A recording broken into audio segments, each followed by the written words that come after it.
জবাব দাও। ওরে অপদার্থ মুখ্যমন্ত্রী তোমায় জানাই ধিক্কার। নারীরা হচ্ছে কেন মুখ্যমন্ত্রী জবাব দাও। আরে নারীদের নিরাপত্তা গেল কোথায় পুলিশ মন্ত্রী জবাব দাও।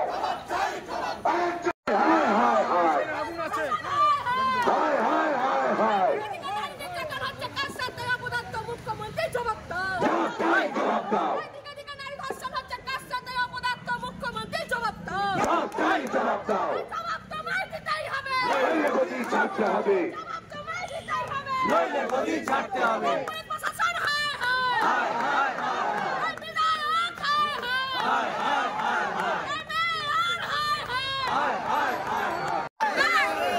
জবাব তোমায় দিতে হবে।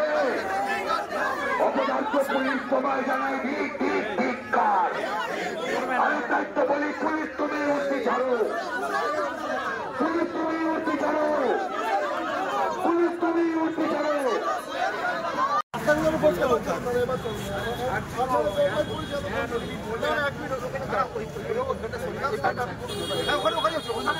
বলো না বলো না,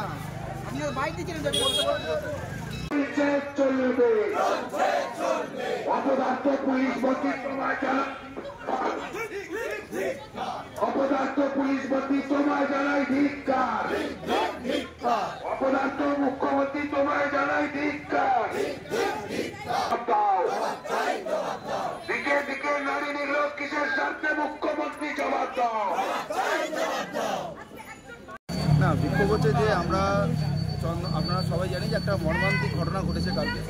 চন্দননগরের একটি মেয়ে, সে যাচ্ছিলেন কাজের জন্য এবং তাকে যেভাবে রাস্তায় ধাওয়া করেছে দুষ্কৃতীরা, পেট্রোল পাম্পের ওখান থেকে পেট্রোল নিতে গিয়ে সেখান থেকেও আবার ধাওয়া করেছে এবং যে ঘটনা ঘটেছে তারপরে পুলিশ ইনভেস্টিগেশন কনক্লুড না করে যেভাবে আগের থেকে পুলিশ বলে দিল যে এটা রোড রেসের ঘটনা, এটা আমাদের জন্য দুর্ভাগ্যজনক।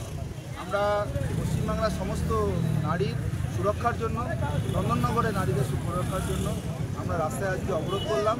চন্দননগরের এখানকার অধিবাসীরা এখানকার পশ্চিমবঙ্গ চন্দননগরবাসীরা আমাদেরকে যেভাবে আজকে সহযোগিতা করেছে, আমরা আপ্লুত অভূতপূর্ব যে তারা সরকারের বিরুদ্ধে গর্জে উঠছে।